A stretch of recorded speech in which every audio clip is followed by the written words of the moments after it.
J'ai trouvé cet ouvrage dans la bibliothèque de Poudlard un soir pluvieux, faisant partie des nombreuses âmes qui peinent à trouver le repos le soir venu. Mon âme d'enfant ne trouve du réconfort que lorsque l'on me raconte des histoires, particulièrement des contes fantastiques. Et quoi de plus apaisant que lorsque ces contes se confondent au doux son de la pluie. Alors, mets-toi bien au chaud, laisse-moi te raconter les contes de Biddle le barde, ferme les yeux et laisse ton imaginaire prendre forme et t'emporter dans mon univers fantastique.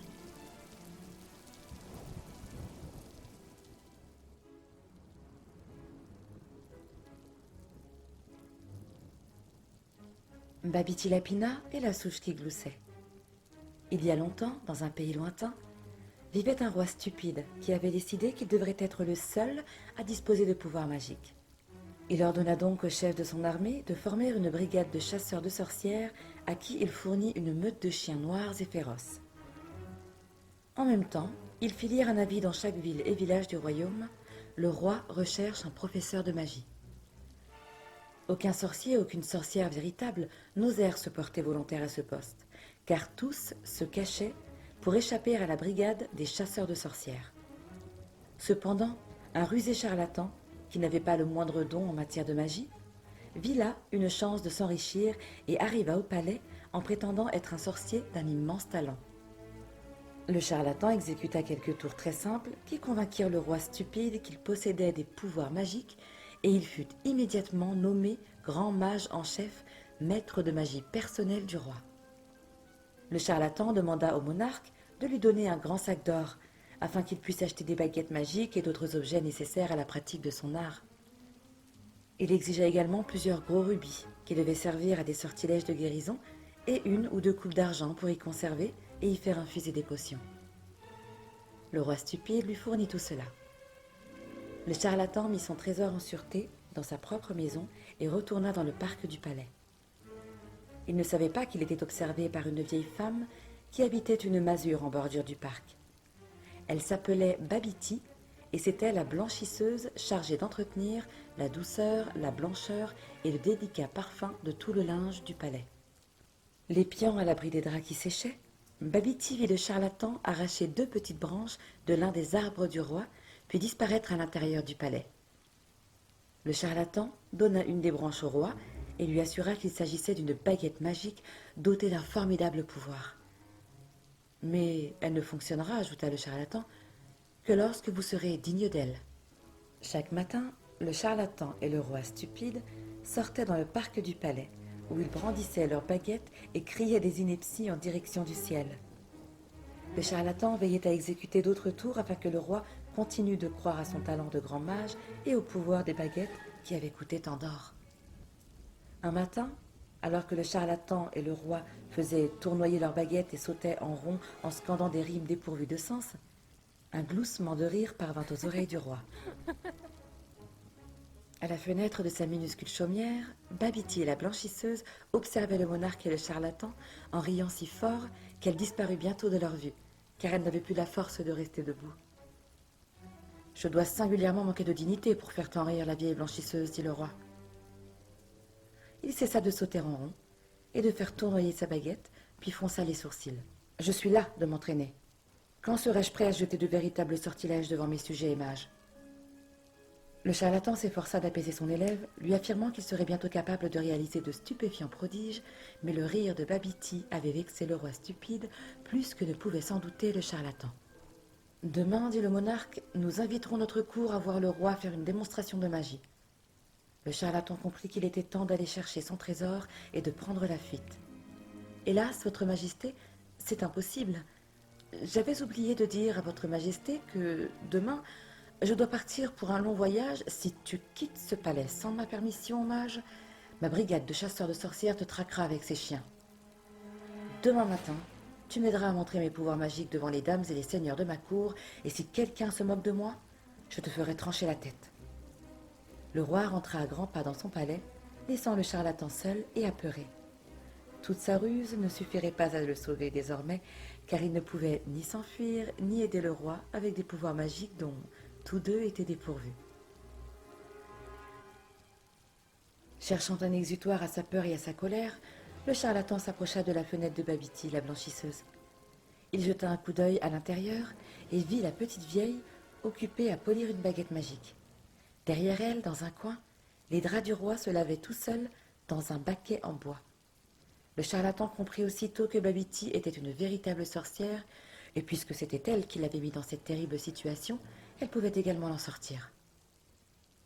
« Vieille toupie, rugit le charlatan, ton éclat de rire m'a coûté cher. Si tu ne m'aides pas, je te dénoncerai comme sorcière, et c'est toi qui seras déchiquetée par les chiens du roi. » La vieille Babiti sourit au charlatan et lui assura qu'elle ferait tout ce qui était en son pouvoir pour l'aider. Le charlatan lui ordonna alors de se cacher dans un fourré pendant que le roi se livrerait à sa démonstration de magie et de jeter des sortilèges à sa place, à son insu. Babiti accepta, mais elle posa une question. « Et si le roi essaye de lancer un sort que Babiti ne peut exécuter ?» Le charlatan eut un rire moqueur. « Ta magie dépasse de très loin l'imagination de cet imbécile, » affirma-t-il. Et il se retira au château, très satisfait de sa propre ingéniosité. Le lendemain matin, toutes les dames et tous les seigneurs du royaume se rassemblèrent dans le parc du palais. Le roi monta sur une estrade, dressé devant eux, le charlatan à ses côtés. « Je vais commencer par faire disparaître le chapeau de cette dame, » annonça le monarque en pointant sa petite branche d'arbre sur une femme de la noblesse. Caché à proximité, au creux d'un fourré, Babiti pointa sa baguette sur le chapeau et le fit disparaître. Grands furent l'étonnement et l'admiration de la foule, et bruyants les applaudissements qui saluèrent le monarque, ravi. « Maintenant, je vais faire voler ce cheval !» s'écria le roi en dirigeant sa branche d'arbre sur son propre destrier. Dans le fourré, Babiti pointa sa baguette sur le cheval, qui s'éleva haut dans les airs. La foule, plus enthousiaste et plus éblouie que jamais, exprima par une grande clameur son appréciation des talents magiques de son roi. « Et maintenant, reprit le monarque en regardant alentour à la recherche d'une idée. Le capitaine de la brigade des chasseurs de sorcières courut alors vers lui. « Votre Majesté, dit-il, Sabre est mort ce matin, après avoir mangé un champignon vénéneux. Ramenez-le à la vie, Majesté, grâce à votre baguette. » Et le capitaine hissa sur l'estrade le corps sans vie du plus grand des chiens de chasse aux sorcières. Le roi stupide brandit sa petite branche et la pointa sur le chien mort. Mais dans le fourré, Babiti sourit et ne se donna même pas la peine de lever sa baguette, car aucune magie ne peut ramener les morts à la vie. Voyant que le chien ne bougeait pas, la foule se mit d'abord à murmurer, puis à rire. On soupçonna que les 2 premiers exploits du roi n'étaient finalement que de simples tours d'illusionnistes. « Pourquoi cela ne marche-t-il pas » s'écria le roi en se tournant vers le charlatan. Celui-ci songea qu'il ne lui restait plus qu'une seule ruse possible. « Là, votre Majesté, là !» s'exclama-t-il, en montrant du doigt dans le fourré Babiti qui était cachée là. « Je la vois clairement, une mauvaise sorcière qui lance ses propres sortilèges maléfiques pour empêcher votre magie d'opérer. Qu'on l'arrête, que quelqu'un se saisisse d'elle. » Babiti s'enfuit aussitôt du fourré, et la brigade de chasseurs de sorcières se lança à sa poursuite, lâchant ses chiens qui se mirent à aboyer, avides du sang de leur proie. Mais alors qu'elle atteignait une haie basse, la petite sorcière disparut. Et quand le roi, le charlatan et tous les courtisans passèrent de l'autre côté, ils virent la meute de chiens de chasse aux sorcières aboyer en grattant la terre autour d'un arbre courbé par l'âge. « Elle s'est changée en arbre !» s'écria le charlatan, et, de peur que Babiti reprenne sa forme humaine et le dénonce, il ajouta « Faites-la abattre, votre Majesté, c'est la seule façon de traiter les sorcières maléfiques. » Une hache fut aussitôt apportée, et l'on abattit l'arbre sous les acclamations des courtisans et du charlatan.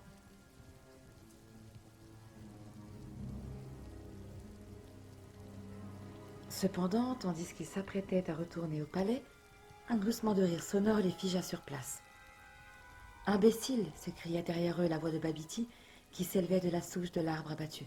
« Il est impossible de tuer un sorcier ou une sorcière en le coupant en 2. Si vous ne me croyez pas, prenez la hache et essayez donc de couper le grand mage en 2. » Le capitaine de la brigade des chasseurs de sorcières était impatient de faire l'expérience. Mais alors qu'il levait la hache, le charlatan tomba à genoux, criant grâce et confessant son infamie.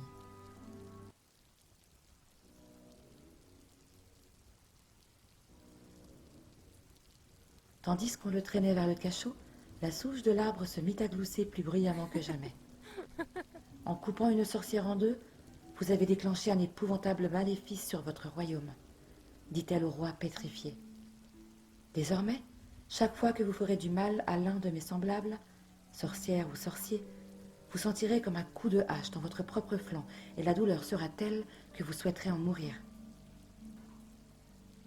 Le roi, à son tour, tomba alors à genoux et déclara à la souche qu'il allait immédiatement rédiger une proclamation par laquelle tous les sorciers et sorcières du royaume seraient protégés et autorisés à pratiquer leur magie en paix. « Très bien, répondit la souche, mais vous n'avez pas réparé vos torts envers Babiti. »« Tout, je ferai tout ce que vous voudrez, s'écria le roi stupide en se tordant les mains devant la souche. Vous élèverez sur moi une statue de Babiti en souvenir de votre pauvre blanchisseuse et pour vous rappeler à jamais votre propre stupidité, dit la souche. Le roi accepta aussitôt et promit d'engager le plus éminent sculpteur du pays pour qu'il fasse une statue en or pur. Puis le roi, honteux, et tous les nobles seigneurs et dames de la cour retournèrent au palais, laissant la souche glousser derrière eux.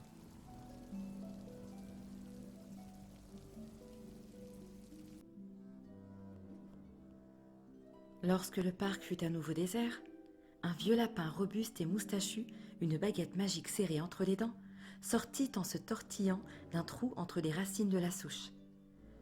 Babiti traversa le parc à grands sauts et s'en alla très loin. À tout jamais s'éleva alors sur la souche une statue d'or représentant la blanchisseuse, et plus aucun sorcier, plus aucune sorcière ne furent persécutés dans tout le royaume.